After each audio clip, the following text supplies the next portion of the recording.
ecuación es válida para condiciones homogéneas del suelo, no se aplica en suelos estratificados. Pero sin embargo, este método que vamos a ver ahora, que se llama el método de Forchheimer, eso sí podemos aplicar en cualquier sistema. El método de Forchheimer es esto. Dice Q es igual a delta Q sobre NF, o sea, fíjense aquí, estamos emplazando, ¿no es cierto?, de esta ecuación. K es igual a, de esta ecuación. Delta Q es igual a Q, es el gasto, dividido por NF. Entonces vamos a hacer justamente un diagrama de esta forma. Esto es válido para cualquier sistema, digamos, de estratificación o forma geométrica de los elementos impermeables cuando se quiere determinar la filtración, el método de Forchheimer. Lógicamente que es un método aproximado, pero no es un método muy exacto, pero sin embargo es aplicable para cualquier tipo, pero dentro siempre en un flujo laminar, no es para flujos turbulentos. Entonces, ¿en qué consiste esto? Tenemos una partícula de suelo, ¿no es cierto?, con un flujo en dirección Y y en dirección X. Y luego lo hacemos una red de flujo, que es en realidad, estos son líneas equipotenciales, los que están punteados, y las líneas de flujo. Entonces, este cuadrado que ven acá es un canal de flujo, una longitud B con una altura A. Entonces, en este caso, como es cuadrado, entonces B es igual a A. Entonces, lo que hay que tratar de dibujar es un cuadrado, ¿no? O sea, la red de flujo que tenga un canal de flujo cuadrado, para que esto se haga uno. Bien, entonces, para poder realizar este ensayo, partimos justamente de la ecuación de Darcy, que es igual delta Q, que viene a ser, ¿no es cierto?, la diferencia de flujo de agua. Q es el gasto, N es líneas de flujo. Entonces, viendo este esquema de aquí tenemos, por ejemplo, la pérdida de carga, delta H' es igual a delta H sobre ND. Dice, la pérdida de carga entre cualquier par de líneas equipotenciales es la caída potencial, es delta H. Dice, si se selecciona un cierto número de caídas equipotenciales, este es el número de caídas equipotenciales, ND, la cantidad de líneas que podamos hacer en un diagrama, de manera que sean iguales. Bien, entonces la gradiente hidráulica, el ancho de cualquier elemento de red de flujo es A, que estamos viendo aquí, A. La distancia entre las líneas equipotenciales es B, este de aquí, estas líneas punteadas son líneas equipotenciales, como se indica en la figura, en esta figura. La tercera dimensión es 1, siempre vamos a calcular un valor unitario de flujo. Entonces, si la presa tiene 100 metros, hay que multiplicar por 100, después de calcular por metro. Entonces, este valor lo que nos va a dar es por metro. Entonces, la gradiente hidráulica viene a ser delta H por B. Delta H' es delta H sobre ND. O sea, la diferencia de alturas entre un punto a otro punto dividido este ND es justamente las caídas equipotenciales que sacamos de acá. Va a depender del dibujo que nosotros hagamos esto. Bien, entonces, reemplazando en esta ecuación de acá, entonces tenemos K delta H sobre ND sobre B. Estamos reemplazando este valor que estamos viendo aquí, multiplicado por A. Entonces, ya solucionamos. Q es igual entonces del delta Q sobre NF y nos va a quedar la ecuación de esta forma reemplazando estos valores. K delta H ND sobre A, NF sobre ND. Entonces cuando hacemos esto, que B sea igual a, entonces se nos hace 1. Entonces nos va a quedar la ecuación de Forchheimer de esta forma. K es el coeficiente de permeabilidad del suelo, delta H es la diferencia de alturas de una presión máxima a otra presión mínima, esa diferencia de alturas, pero que hay un flujo de agua o un recorrido de una partícula de agua, tiene que haber necesariamente una pérdida de carga. Entonces esto es delta H. NF es el número de líneas de flujo, este es el número de líneas equipotenciales. Entonces esta es la ecuación de lo que manejamos para calcular en la red de flujo. Ahora, la forma de la red de flujo va a variar de la forma geométrica. Muchas veces podemos tener, por ejemplo, qué sé yo, un dique, ¿no es cierto?, con dentellones, o sea, que es materia impermeable, puede ser de hormigón, puede ser de madera, de cualquier elemento que sea impermeable, que me evite que ocurra el flujo. Entonces de eso va a depender de la forma. Lógicamente esto es imaginario, no es una cosa, para cada caso va a ser la imaginación de la persona que está dando este dibujo, un método netamente gráfico. El método que más se aplica en la práctica, porque la ecuación de Laplace, puedo repetir, es solamente para para suelos totalmente homogéneos. Entonces eso se aplica cuando se hacen, por ejemplo, que se lleva un modelo hidráulico, digamos, de flujos de agua por una represa. Entonces ahí podemos aplicar ese sistema, es el ecuación de Laplace. Pero el Forchheimer es aplicable para cualquier tipo, digamos, ¿cierto?, de elemento que evite la filtración. Bien, entonces para poder hacer ese dibujo, hay algunos pasos que seguir. Por ejemplo, lógicamente, siempre en el dibujo hay que hacer que B sea igual a A, para que esto sea 1. Entonces nuestra ecuación va a quedar así. Con simplemente coeficiente de permeabilidad, y esto va a ser siempre, ¿no es cierto?, la pérdida de carga de la altura 1 a la altura 2, donde hace el recorrido la partícula de agua. NF viene a ser líneas de flujo.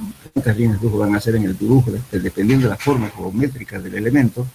Y ND va a ser las líneas equipotenciales que ustedes van a trazar arbitrariamente de forma que forme el ángulo recto. Así, estas líneas son arbitrarias, imaginarias. Entonces las líneas de flujo también son imaginarias. Entonces podemos dividir en 3, en 4 líneas o en 5 líneas, dependiendo, ¿no es cierto?, de la exactitud que queramos hacer en este método. Todos son arbitrarios, son imaginarios, no lo estamos viendo. Bien, entonces, con eso hay los pasos a seguir para construir la red de flujo. Primeramente, hacer la escala, un dibujo que muestre la masa del suelo, los límites permeables, o sea, por donde entra y sale el agua, a través de los cuales el agua entra y sale del suelo, y los límites impermeables que limitan o confinan el flujo. Por ejemplo, si yo tengo una camada de arena y abajo tengo arcilla, entonces la arcilla me está evitando que el agua fluya, como en el caso, digamos, de la arena.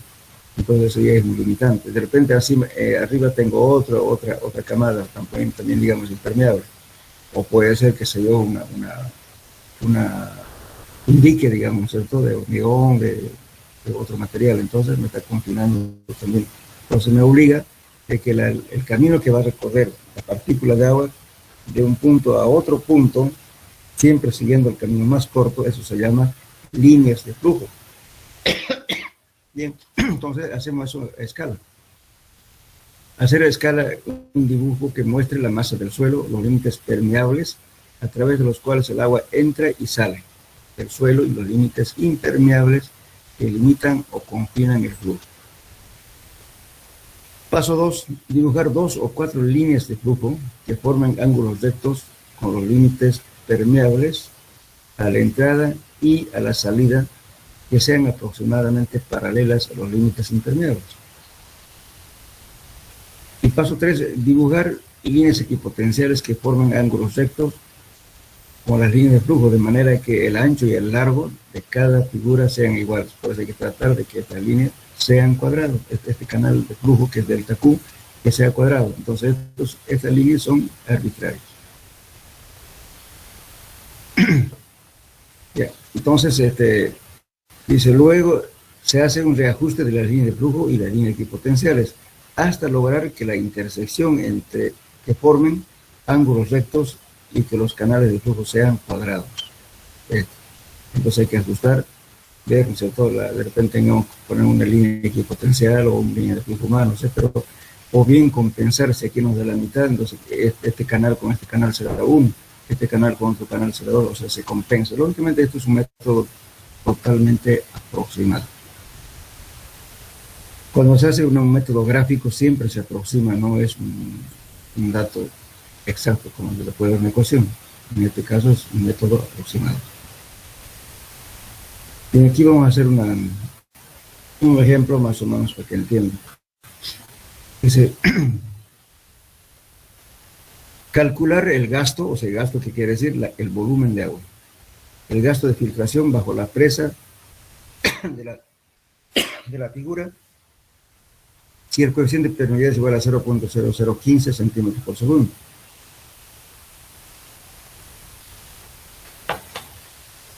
Y los niveles del agua sobre la base de la presa son. Entonces, ¿qué van a dibujar aquí? Esta es una presa.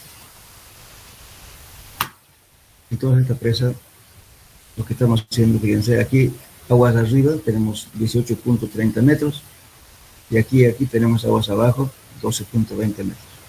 Entonces, el flujo, lógicamente aquí mayor energía, aquí menor energía, entonces el flujo va a correr de un punto a otro punto. Entonces, esta presa, lógicamente, si materia impermeable, puede ser hormigón, puede ser lo que sea, ¿no?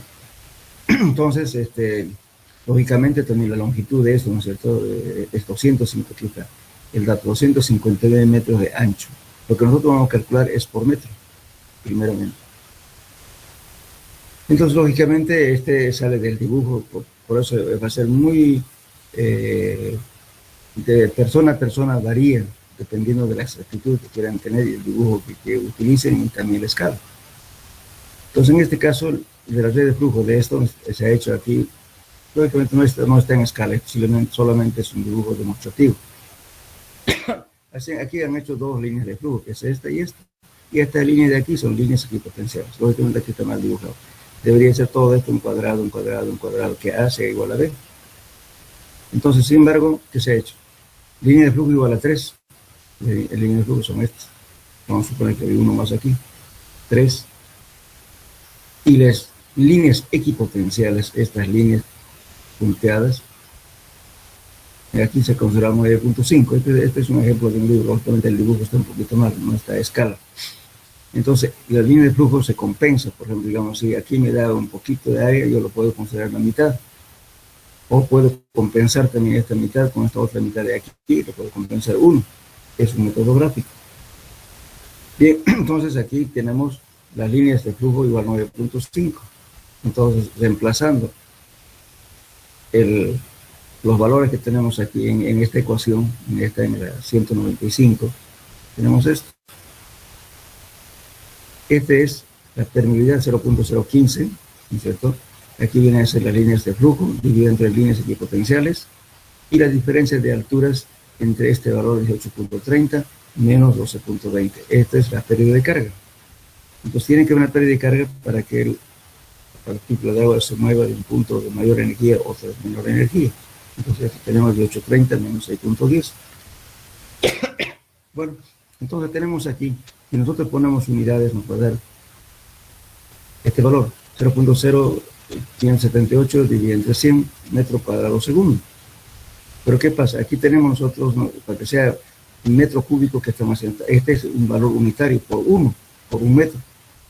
Entonces tengo que tomar en cuenta, para sacar en toda la longitud de la represa, en este caso es 259 metros tiene el ancho de esto. Entonces multiplico este valor que me está dando, 0.000578, multiplico por el ancho, que es 259, y multiplico por 60 para llevar minutos, como también puedo llevar a días si quiero. Entonces, en mis unidades me está dando que la pérdida de agua es igual a 0.09 metros cúbicos por minuto. Los puedo saber también, sobre todo, si quieren en un año, cuánto de pérdida de agua voy a tener, porque la cantidad de flujo por año, por mes, por hora, por segundo, como quieran. Aquí tenemos que calcular por minuto. Les vuelvo a repetir, ¿cierto? Esto nos va a dar simplemente por un metro de ancho de paja. Y multiplicamos por toda la longitud del ancho de la represa 59, entonces nos da todo el flujo que se produce en todo el ancho de la represa. De ese modo calculamos justamente este valor, la pérdida de agua por filtración. Es el método que más se aplica. Lógicamente, a veces este elemento puede tener un lentellón, por ejemplo, aquí el lentellón, que es, puedo poner una cosa impermeable así, una especie de dientes acá, de tal modo que me evite este flujo. Entonces, lógicamente que la forma del red de flujo va a variar.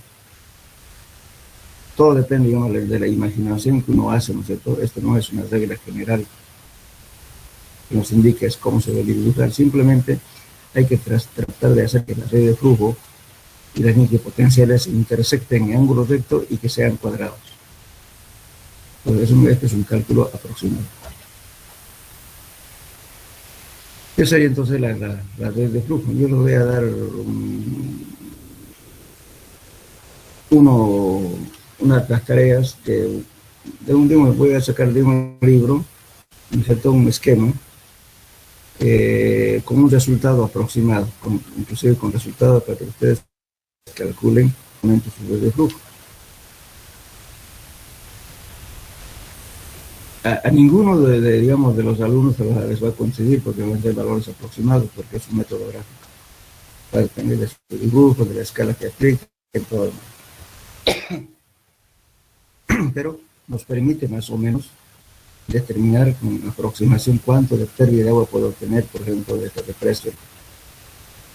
Haciendo que el agua se pierde en unidad de tiempo o en un año, cuánto de pérdida voy a tener por filtración. Esto es aplicable para represas, para el criadero de peces, inclusive podemos calcular, ¿no es cierto?, si estamos haciendo una presa de dique de contención de aguas servidas, hay que saber cuánto de filtración puede venir y qué contaminación puede ocurrir por filtración. Y esta cierta camada de acá no es impermeable. Pues normalmente cuando hacemos una laguna en Santa Cruz tenemos aguas varias. Uno es el del Canal Isuto, otro es el Plan 3000, otro acá en Valle Luján, otro en la Villa Primero de Mayo. Entonces son lagunas, digamos, de tratamiento de aguas servidas bastante grandes y revestido de esta forma. Allá, por ejemplo, el dique que se ha hecho se ha revestido con arcilla en esta parte de acá, también aquí con arcilla, y todo lo demás es arena. Entonces, el material que está colocado acá hace de material impermeable, evita de que haya filtración. También hay una lagunita interesante que tiene La Guardia, por ejemplo, una lagunita privada, donde entran de un grupo ahí que han hecho una laguna artificial. Ahí, por ejemplo, se ha tenido que revestir toda esta parte, digamos, de material impermeable y hacer dentellones aquí, ¿cierto?, inclusive acá. ¿Por qué? Porque la filtración también puede ocurrir no solamente por acá, puede ocurrir también por aquí. Entonces hay que hacer un tratamiento de suelo de tal modo evitar que la filtración sea lo mínimo. Entonces han hecho por acá una especie de una pantalla creo que si mal no recuerdo 3 metros, pero una pantalla de hormigón de un espesor, creo 10 o 15 centímetros nada más, de tal modo, ¿no es cierto?, que el agua venga, choque aquí y no haya fuga por filtración. Entonces, por eso es necesario aceptación de flujo para evaluar cuánto de pérdida de agua tenemos por filtración. En las presas también, ¿no?, el almacenamiento de agua en las presas grandes. Muchas veces la filtración es tan grande, entonces se hacen inyecciones inclusive de cemento, como les hablé alguna vez, la presa de Comarapa, que está cerca, tiene justamente inyección de lechada de cemento en las partes laterales y en el punto de cierre, antes de ejecutar la obra, por supuesto, para poder impermeabilizar todo lo que es la roca fracturada que está ahí. Entonces se determinó que era un suelo, una roca, digamos, muy fracturada y tenía mucha filtración. Y justamente esa fracturación de las rocas se determina mediante un ensayo de permeabilidad que se llama el método de Loillon. El método de Loillon permite hacer eso, se va perforando y cada metro o cada cambio de material fracturado se hace el ensayo de permeabilidad de Loillon. ¿En qué consiste el permeabilidad de Loillon? No sé si se acuerdan ustedes, pero algún día lo vimos eso. El permeabilidad de Loillon consiste en hacer agujero, se saca la herramienta de perforación, luego se coloca tubería de alta presión, que es una tubería metálica, y se pone un tapón llamado en mecánica de suelo un packer. Ese packer cierra herméticamente cuando metamos agua a presión, salga por arriba por el agujero, entonces hay un tapón. ¿Qué hacemos entonces? Luego con una bomba de alta presión inyectamos agua al pozo. Lógicamente vamos a medir en cuanto a qué presión le estamos aplicando, ¿no es cierto? O sea, la presión también va a ser más o menos aproximadamente a lo que puede recibir cuando el nivel de agua sube, cuando hacemos una represa. Entonces se pone esa presión, al doble de esa presión, y luego se va viendo la cantidad también de agua que se va perdiendo por fracturación del suelo, o de la roca en este caso. Entonces, si esa fuga, digamos, de agua es muy excesivo, entonces amerita de hacer tratamiento en la zona de cierre. Entonces ahí se hace agujeros y se mete inyección de lechada de cemento, o en su defecto se hace también inyección de arcilla desfloculada, es decir, arcilla que se hecha con un compuesto químico que se deshace, se convierte en un líquido viscoso y eso se inyecta con una bomba de alta presión para que cierren todo, taponen todos los agujeros que existe ahí, las fallas, digamos, geológicas del lugar. En Comarapa se ha hecho ese trabajo, muy, muy cercano. Si alguna vez hacen una visita de repente con un profesor de hidráulica, se van a fijar, ustedes van al punto donde está cerrado, porque esa represa se ha hecho con hormigón compactado con rodillo. Creo que es el único en Bolivia hecho de esa forma. Y en la parte lateral ustedes van a ver, hay huellas de los agujeritos que han hecho ahí, donde han inyectado cemento para impermeabilizar el punto de cierre de la represa. Bien, entonces lógicamente en ese caso, ¿no es cierto?, es conveniente saber esta filtración. Después también nosotros algunas lagunas pequeñitas para criadero de peces también hemos hecho modelitos de esta forma, ¿no es cierto? Todo es imaginario. Entonces, ¿cuánto puede perderse el agua por la característica? Lógicamente hay que conocer la permeabilidad de este suelo de acá. Entonces hacen un ensayo de permeabilidad y también tenemos este dato que nos da la permeabilidad, y luego, lógicamente, esa imaginación, cuántas líneas de flujo vamos a hacer hasta encontrar el suelo impermeable, de tal modo, ¿no es cierto?, que cuánto se puede perder por filtración. Eso lo hemos hecho en la laguna, por ejemplo, de Casa de Pesca, aquí en el norte, en varios lugares, ¿no? Pequeñas represitas, pero es aplicable porque si estamos echando agua, bueno, el agua es gasto, todo el dinero, ¿no? Y si se pierde por filtración, bueno, en poco tiempo usted va a tener su laguna vacía. Entonces hay que ver alguna obra adicional para evitar esa filtración. Bueno, eso sería en cuanto a filtraciones. Lógicamente, las obras hidráulicas, no solamente vamos a hablar de filtración, podemos también hablar de infiltración, ¿no? Hay dos cosas diferentes. Por ejemplo, si estamos haciendo una represa, un sótano, una estructura, bueno, muchas veces tenemos una arcilla, digamos aquí, que en el momento de ejecutar el estudio del suelo a veces no se detecta el nivel de agua.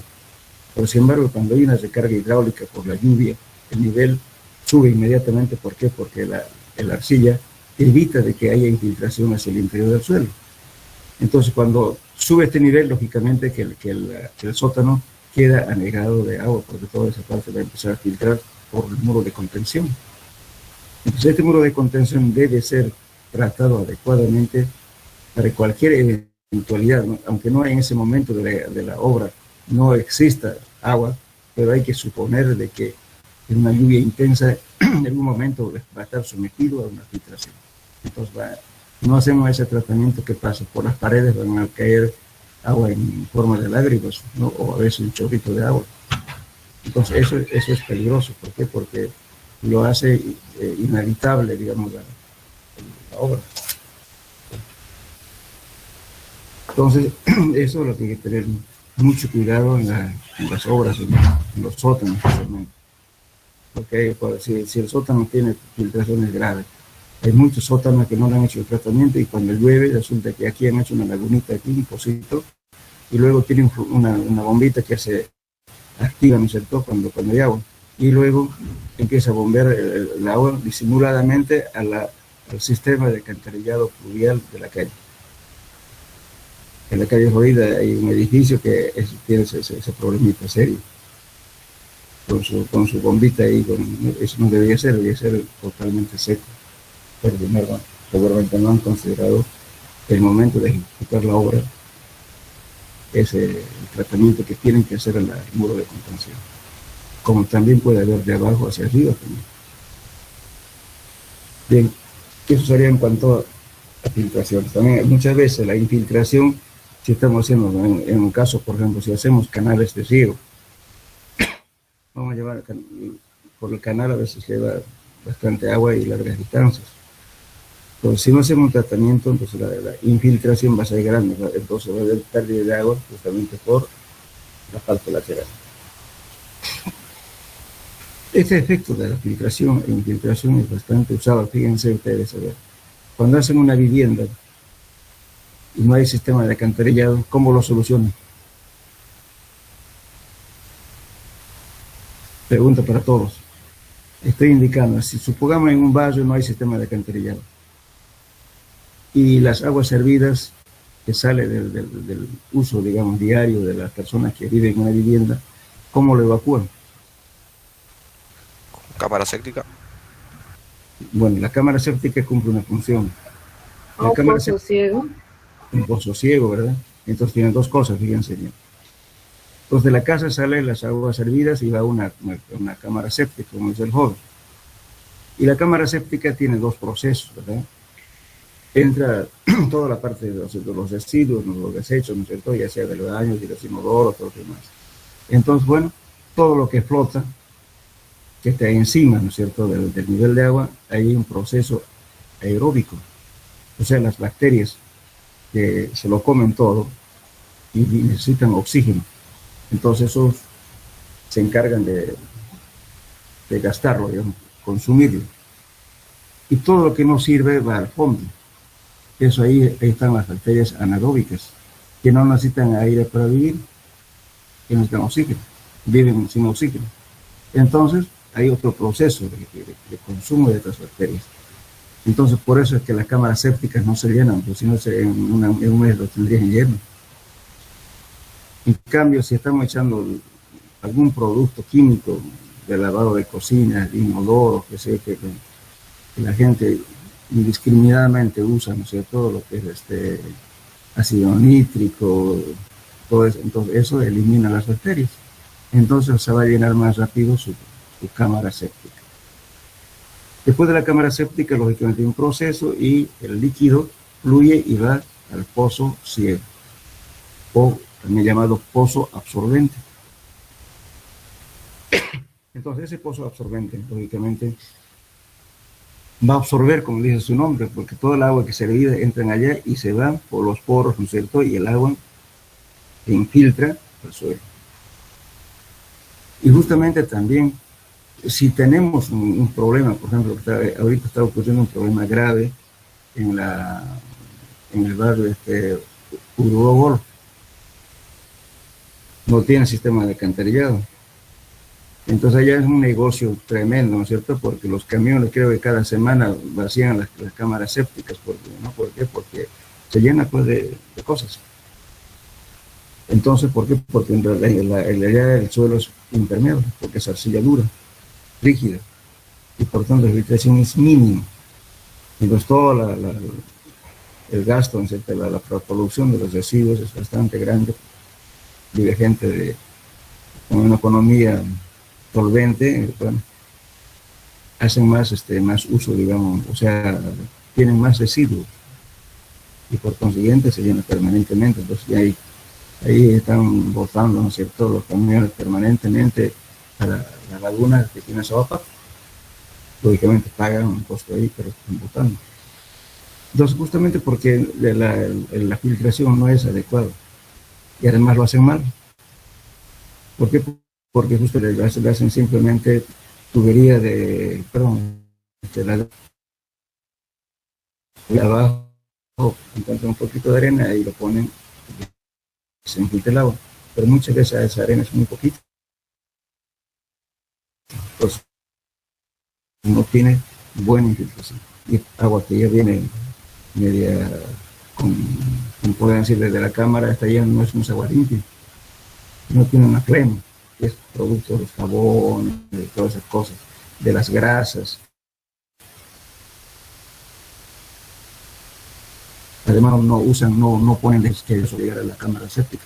Y también después de la cámara séptica, al pozo suelo también, pero deberían poner desgrasadores. Desgrasadores que son simplemente, ¿no es cierto?, trampas, una camarita con su pequeña trampa, donde quedan las grasas y esa limpieza periódica para que no se tapone justamente el pozo ciego, o el pozo absorbente, pero no hay, pues la gente es muy mal educada. Y por más que usted le diga que haga, cómo va a usar, no hacen caso. Entonces eso hace que impermeabilice justamente la zona permeable, entonces el agua pues ya no entra y rebalsa, y bueno, después no rebalsa, bueno, el agua vuelve y sale por el inodoro. Entonces esta es cuestión, digamos, que este tipo de problemas de filtración no solamente es aplicado a obras grandes. En una simple casa hacemos. También podemos determinar redes para poder botar aguas servidas mediante galerías filtrantes, por ejemplo. Se hace un ensayo muy simple, se hace una medida determinada que dice las normas, hay un ensayito que se hace en el suelo, se pone en la condición de saturación, se le echa agua, que se lo esté totalmente saturado, y luego se mide el tiempo, ¿no es cierto?, cuánto de agua se pierde en ese hueco, que de hecho lo que dice en un diagrama. Ustedes lo pueden encontrar eso en la Organización Mundial de la Salud, ha hecho unos ábacos para poder determinar con ese ensayo, ¿no es cierto? Si dicen tantos minutos se pierde tal cantidad de agua, con eso entran a un ábaco y van a calcular cuánto de litros por metro cuadrado de suelo puede absorber en un día. Entonces, eso le permite, ¿qué cosa? Calcular si se hace una galería filtrante, cuánto de área, ¿no es cierto?, del suelo necesitan para que se infiltre las aguas servidas que se producen en un día. Se puede solucionar con galerías filtrantes si el suelo es poco permeable. Eso se ha utilizado bastante en el barrio de Las Palmas, ahorita tiene alcantarillado. Antes no tenía, entonces usaban ese tipo de sistemas con, digamos, filtración, usando, ¿no es cierto?, unas redes de tubos agujereados, lógicamente forrados con textil, con grava, qué sé yo, para que no se taponen los agujeros. y funcionó bastante tiempo, y encima le colocaban las plantas, bueno, un hermoso jardín porque tienen abono y además tienen riego continuo. Bueno, ahora ya alcantarilla, ahora en Urubó tienen su propio puerto, porque no, o sea, los habitantes tienen ese problema por el tipo de suelo, entonces no se les da los servicios adecuados. Recién están haciendo alguna de oxidación para Taramatú. Entonces, bueno, pero como ese terreno es bastante accidentado, imagínense el problema que hay para hacer un sistema de alcantarillado. Van a tener que hacer justamente con estaciones, ¿no es cierto?, de elevación, qué sé yo, para poder evacuar el agua y llegar a la laguna. Pero eso es a largo plazo, porque no es un trabajo sencillo por la forma topográfica que tiene el lugar. Bien. No sé si tienen preguntas hasta aquí, jóvenes. Entonces, Buenas, ingeniero. Buen día. buen día. Ahí, volviendo al ejercicio, dices dividido entre 100, disculpe, Aquí no metros estamos, cuadrados. sí, aquí me está hablando, ¿cierto? Correcto. Entonces, 100, estamos hablando por centímetros, este es por uno, si ustedes quieren no lo usa, estamos hablando por un metro de ancho de faja, por eso estamos poniendo 100 centímetros. Ah, ya, ya. Póngale unidad. Entonces, esta faja de aquí es por un metro, estamos calculando. Ahora, cuando queremos calcular todo, vamos a multiplicar por todo el ancho, nos va a dar 259 metros. Entonces, estamos Ah, calculando que 0.09 es metros cúbicos en todo el ancho por minuto. Es cuestión de unidades, ponga las unidades de usted, aquí va a poner, lógicamente, aplicando aquí en esta ecuación, ¿no es cierto? K es metros por segundo, ¿sí? Este H1 menos H2 es un valor, digamos, de altura, ¿no es cierto? Y NF y ND son números. Entonces, ¿qué les dan? Fíjense aquí metros por metros, ¿qué le va a dar? Metros cuadrados, ¿no es cierto? Entonces va a ser la cantidad de agua, litros por metro cuadrado, por un metro de ancho. Entonces le da metros cúbicos. ¿Entienden, no? Sí, sí, sí. Muchas gracias. Eso, sí, eso es.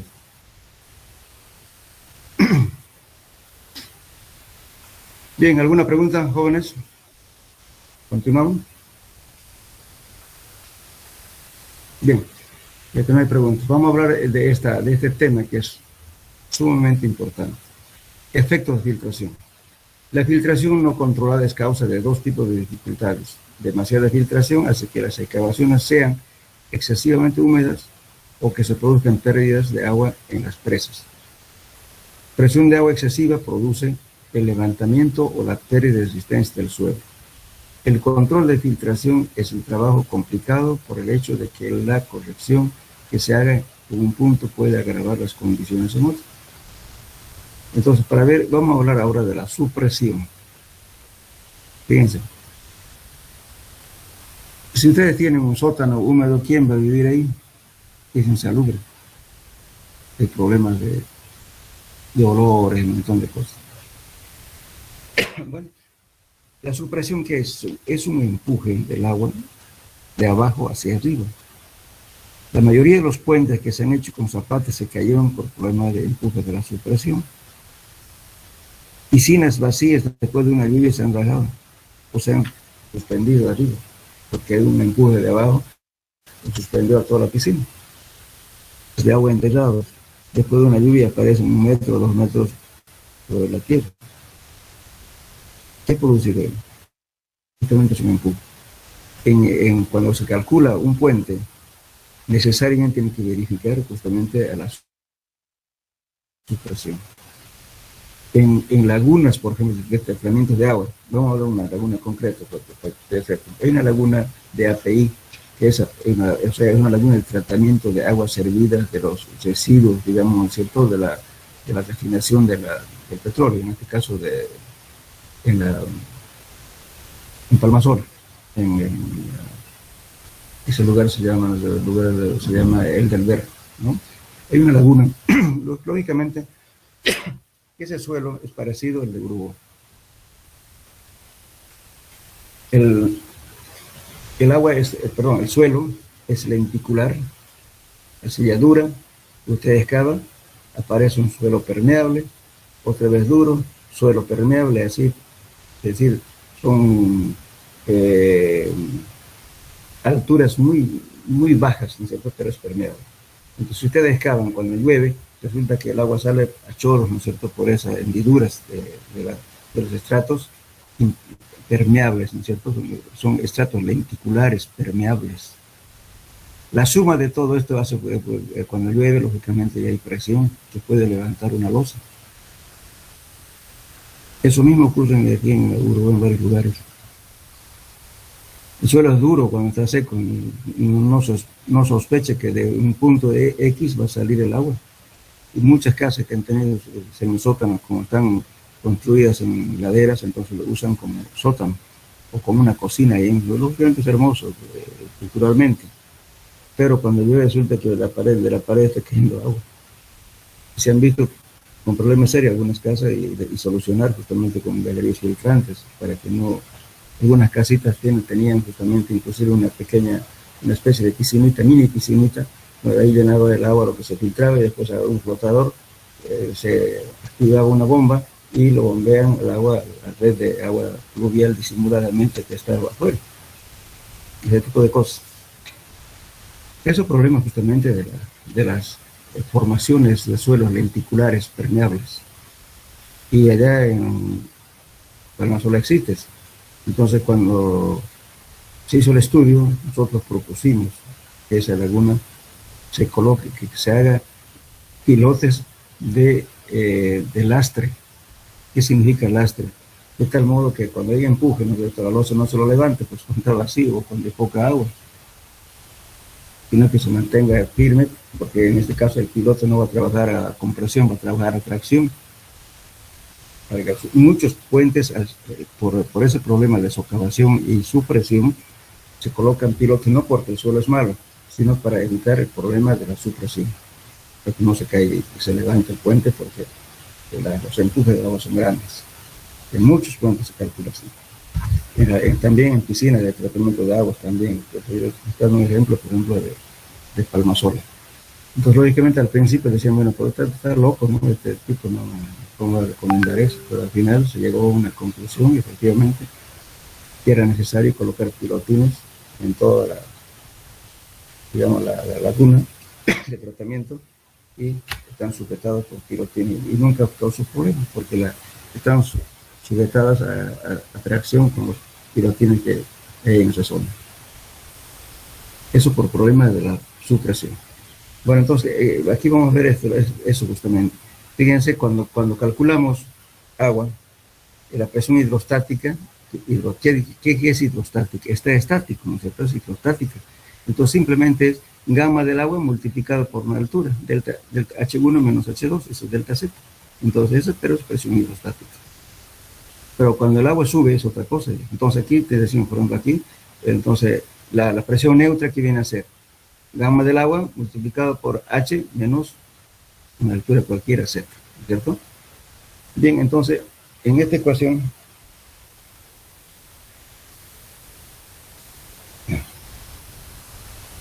aquí, entonces, la supresión que viene a ser este U es una fuerza.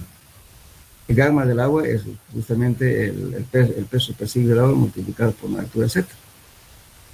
Entonces, cuando una estructura descansa sobre un suelo, una parte de la estructura está en contacto con los granos del suelo, mientras que el resto está en contacto con los poros y vacíos del suelo.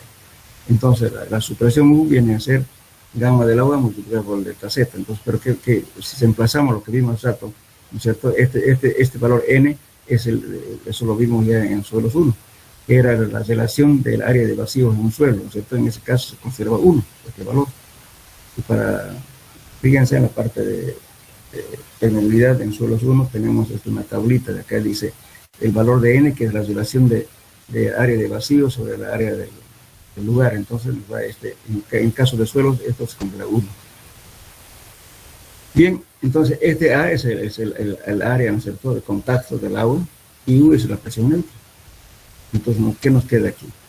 Gamma del agua multiplicado por H menos Z, la diferencia de alturas. Este es valor 1 multiplicado por el área de contacto.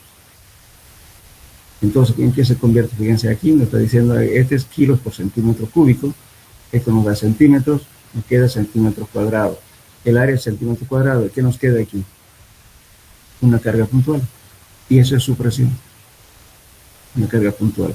Por eso en un puente, por ejemplo, digamos, tenemos una zapata, tenemos que saber el área de zapata multiplicado por ese empuje, que nos va a dar, es una carga puntual que lo va a elevar a la superestructura. Si ese empuje es más grande que el peso de la pila y el peso de la superestructura, ¿no es cierto?, donde pasan los vehículos, si eso es inferior al empuje que hace cuando se eleva el nivel de agua en las crecidas, entonces el puente se cae, empuje el agua, se vuelca. En los edificios lo mismo. Entonces, por eso muchas veces en los edificios, cuando hay ese problema de ascensión del agua, se colocan pilotes para anclar. Ahora que están haciendo, por ejemplo, en la avenida San Martín, hay uno que ya está por terminarse, ese edificio que antes era un lugar de recreación. Ahí, por ejemplo, se han hecho en 3 niveles el sótano. Y para eso justamente han puesto pilotes para evitar problemas de elevación, tener problemas en la losa por efecto de la supresión. Este es el otro edificio que está también ahí, que es de Gloria Medina, que está en construcción, donde está la cuadra 40, no sé cómo lo llaman, un poquito más acá también, que se tiene casi 4 niveles, creo, de subsuelo. Todas esas cosas hay que tratar, porque el nivel no es el nivel de agua, ¿no? O sea, el agua que existe en la parte superficial son simplemente aguas por las de carga hidráulica, no es nivel freático. Por sin embargo, cada que llueve aparecen estos empujes. Por eso hay que tratarlo, hay que ver qué se puede hacer para que no haya filtraciones de esas aguas, ¿no es cierto?, que son laminares, no son aguas, digamos, no son freáticas, simplemente son aguas por estratos lenticulares de la recarga hidráulica. Entonces son esos problemas. Entonces hay que ver cómo solucionar cuando hacemos sótano. Depende del momento de ejecución de la obra, no hay eso, no, perdón, el estudio de suelo, porque no ha llovido, entonces uno dice no hay nivel de agua está a tal profundidad. Pero resulta que cuando llueve aparecen las aguas más arriba. Entonces, ¿qué ha hecho? De las zonas aledañas, se fue en recarga hidráulica y corre el agua por los estratos lenticulares permeables. Y si está abierto esa zona que están construyendo, va a caer agua en todos en diferentes niveles. Ese problema hay en esa zona. En Urubó también son problemas. Y hay que tener cuidado en el momento de ejecutar la obra y también prever eso después de ejecutar la obra, que no haya filtraciones, ¿no es cierto? Y que esté cayendo agua del muro. Eso causa justamente la supresión, especialmente en las tuberías, por ejemplo. La tubería enterrada, digamos, no estamos hablando de una tubería chiquitita, estamos hablando de una tubería, que se yo, de un colector principal, sea para aguas servidas, o tuberías de gas, que tienen un metro, arriba de unos 50, tuberías grandes, y por tanto eso está sometido justamente al empuje. Este empuje de la supresión causó muchos problemas en la planta de gas de Río Grande, de yacimientos. Entonces la tubería cruzaba, ¿no es cierto? Porque hicimos el estudio y se hizo una perforación dirigida. ¿Saben qué es perforación dirigida, jóvenes? No. Ya, supóngame que usted va a hacer una tubería de gas o de petróleo, lo que sea, en un río. Entonces se hace un estudio, ¿no es cierto?, a cierta profundidad para ver la posibilidad de meter el tubo por debajo, no pasar mediante torres por aire, sino ahora la hidrocarburos exige que se haga ese estudio y lo posible pasar por debajo. Entonces hay una maquinaria especial que puede pasar, ahorita la tecnología actual puede pasar hasta 1.700 metros, creo, de ancho, ¿no es cierto?, mediante tuberías. Entonces ahí se trabajó justamente... Disculpe, ingeniero. Sifón invertido, creo que se le llama eso, ¿no? ¿O no? No, es otra cosa. Este es perforación dirigida. Entonces calculan un ángulo, ¿no es cierto?, de tal modo, ¿no es cierto?, que van entrando por acá y salen aquí. Entonces muchas veces cuando el suelo es bastante erosivo, que tiene, digamos, partículas grandes, entonces se mete una camisa de mayor diámetro y por dentro se coloca otra tubería de menor diámetro que pasa al otro lado. Muy bien, entonces en ese caso se hizo, justamente ya habían inclusive las torres, qué sé yo, pero vino una orden del gobierno donde se tuvo que hacer la perforación dirigida de la planta de gas para exportación de gas al Brasil. Entonces, lógicamente, que al salir a este lado, ya al frente de la planta, se hizo una brecha, un tractor, que es como una calle, y se enterró la tubería ahí para exportar gas al Brasil. Bueno, entonces todas estas crecidas del agua de Río Grande, en las épocas de lluvias intensas, hay una crecida natural, donde se ha hecho se estabilizó todas las zonas aledañas, ¿no es cierto?, durante un transcurso de mucho tiempo, habían dunas de arenas, montículos, plantas, y ya estaba estable. Cada rebalse no pasaba nada. Pero cuando abren esta brecha, ¿okay?, pues resulta que el agua viene y se hace como una calle, ¿no?, como un canal. Entonces el agua empezó a erosionar. Llegaba ahí al lugar donde estaba la tubería, y bueno, el momento en que se erosionó y además se produjo la supresión. El agua lo elevó a la tubería, casi a la superficie. Imagínense, podía reventar eso, ¿no es cierto? Era un daño ecológico y coste de dinero. Entonces, se tuvo que hacer un estudio bastante largo con especialistas en hidráulica y, bueno, forestales, todo lo demás. Al final se llegó a la conclusión de que estos lastres, ¿no es cierto?, se tenía que hacer lastrar a la tubería que estaba, ponerle un peso para que este empuje no se exceda, ¿no es cierto?, y siga haciendo flotar. Se tuvo que hacer un lastre. Un lastre significa un peso sobre la tubería, de tal modo que el empuje ya no le afecte. Y luego se repuso el material acá, se rellenó otra vez arenas, se hizo plantas, todo lo demás, como estaba antes. Eso cuesta harta plata. se repuso esta cosa para que no siga sufriendo, porque el agua, al rebarse el agua, como tiene pendiente, entonces venías por aquí con el cauce del agua, ¿no es cierto?, y otra vez al río. Entonces es un tratamiento bastante largo.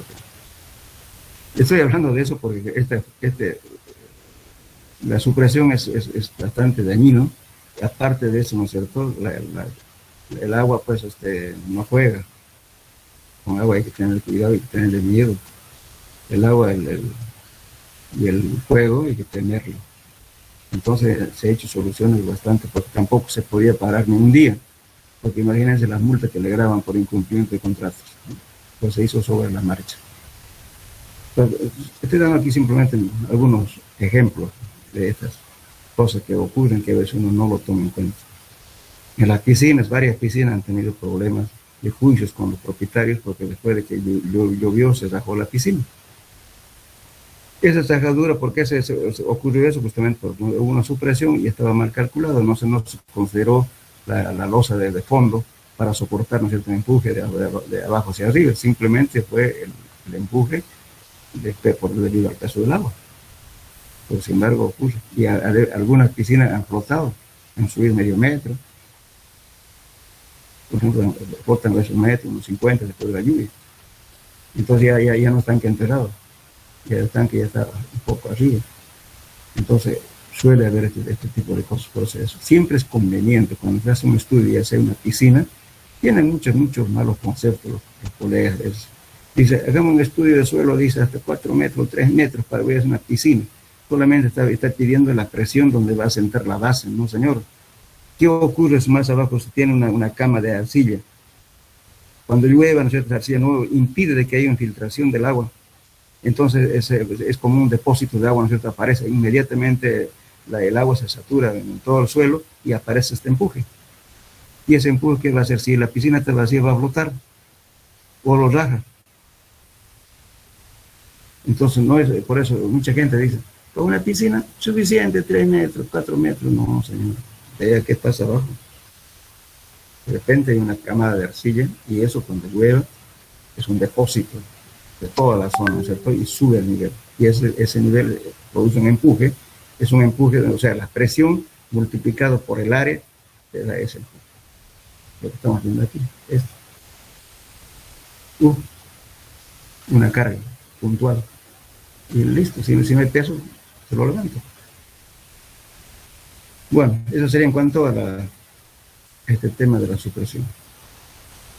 Bueno, aquí llegaremos y la próxima clase vamos a hablar de una cosita más de este. ¿O tienen preguntas? Ahí, ingeniero, de la supresión es, dijo que es una carga, ¿no? Una carga. El Fíjense peso. aquí, este gamma es kilos por metro cúbico, ¿verdad? La altura, diferencia de altura que le da aquí, H menos H, le da metros. Aquí entonces va a quedar metro cuadrado, ¿no? Correcto. Este N es la relación de vacíos, es adimensional, además en suelos es 1. Pero el área, este es el área de contacto del elemento estructural con el suelo. Esto es metros cuadrados.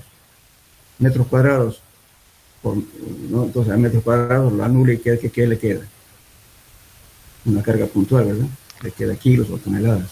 Entonces esta es una carga puntual debido al área de contacto del elemento estructural con el suelo. Ingeniero, ¿usted está reemplazando la ecuación de arriba en la de abajo? No, estoy mostrando aquí simplemente una presión hidrostática que viene a ser simplemente gamma del agua multiplicada por delta Z, ¿no? Esa es una presión hidrostática, pero en la supresión no es eso, sino que estoy multiplicando, ¿no es cierto?, el área, la relación de áreas de vacíos. Fíjense en el tema 1, en suelo 1, en la parte de permeabilidad estamos hablando de una tablita que le he dado que esto vale 1. Este es el área de contacto y U es la presión neutra.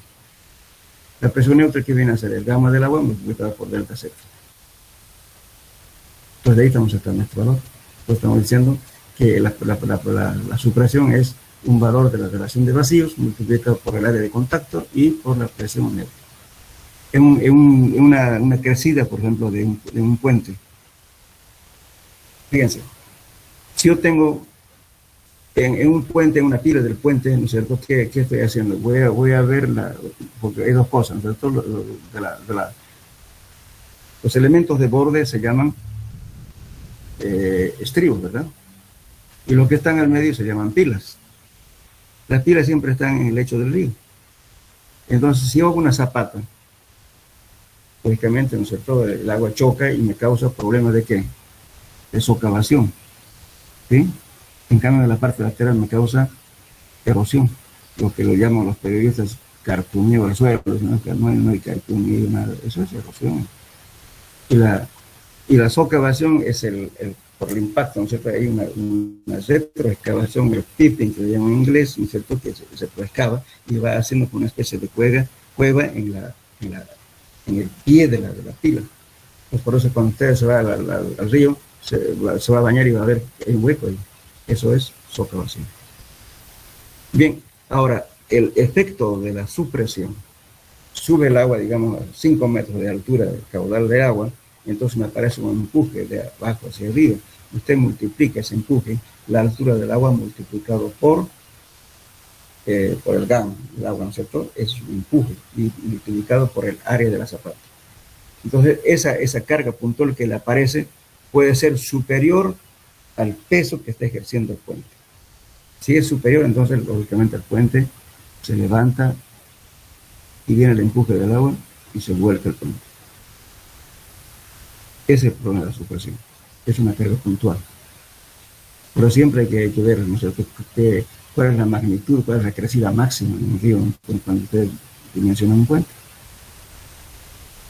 Inclusive una cantarilla, muchas veces la cantarilla lo calculan mal. Resulta que viene una cantarilla y bueno, sobrepasa, digamos, el diámetro de la cantarilla y aparece un empuje de supresión y se lo levantó su cantarilla. O hay una cantarilla cuadrada, a veces hacen de hormigón, también tienen ese problema. La supresión en hidráulica siempre hay que verificar.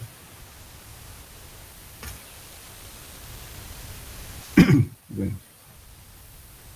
¿Alguna pregunta más? Ingeniero, ¿Sí? yo tengo una duda. Las líneas equipotenciales se forman de acuerdo a las líneas de flujo, ¿no? Para que se vayan formando los cuadraditos. Sí, la línea equipotencial, que aquí vamos a ver, la anterior clase ya hablamos de qué son líneas equipotenciales, aquí creo que la definición de línea equipotencial. Las diferentes cantidades de energía o carga se pueden representar en la figura por líneas equipotenciales, que son líneas en las cuales todos los puntos tienen igual carga. Esas son líneas equipotenciales. Pero son imaginarios, ¿se da cuenta? Todos estamos inventándolo. Usted quiere poder hacer más o menos, siempre tratando de que este canal de flujo Q, que lo llamamos, sea un cuadrado, y que estos ángulos entre líneas de flujo y las líneas equipotenciales sea un ángulo recto, 90 grados, para que formen un cuadrado. Entonces, no es un número que le diga, en tal caso le va a dar tantas líneas equipotenciales, no, es imaginario, dependiendo de la forma geométrica que usted dibuje para hacer una red de flujo.